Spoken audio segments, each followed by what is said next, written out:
گفتیم امید آخرت زیبا، آخرتی که باقی است، فدای دنیای فانی کردیم. همیشه با برادر خود کینه داریم، با برادر خود تهمت میکنیم، برادر خود دشنام میتیم، برادر خود تکفیر میکنیم، برادر خود خوارج میگیم، با برادر خود از هر راهی که از تخریبش میکنیم، مسلمان تخریب میکنیم، در حالی که رسول صلی الله علیه و سلم میفرماید مومن زیرک میباشد، مومن فریب کسی را نمیخورد، فریب یهود و نصارا را نمیخورد. اما امروز مومن چی میکنند؟ در فرقی که دیگه میزنند. ما در فلانی مذهب هستم، بودم فلانی مذهب است.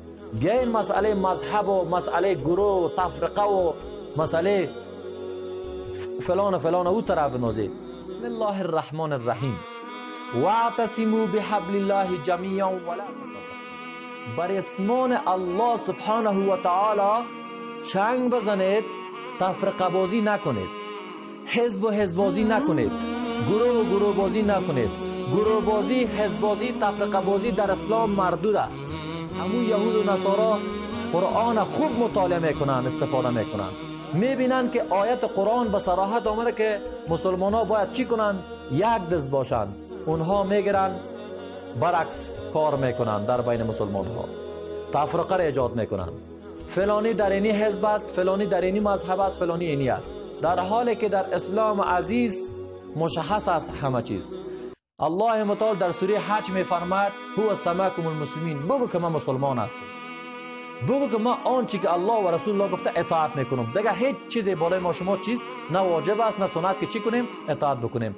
فقط اطاعت از کی میکنیم؟ الله و رسول صلی الله علیه و سلم، آنچه که دستور دادیم. درست؟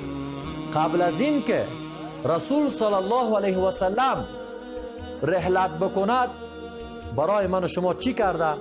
وصیت کرده که در میان شما دو چیز را گذاشتیم، یکی کتاب الله و دیگر راه و روش خودم که همانا پیغمبرتان هستم و اصحابم.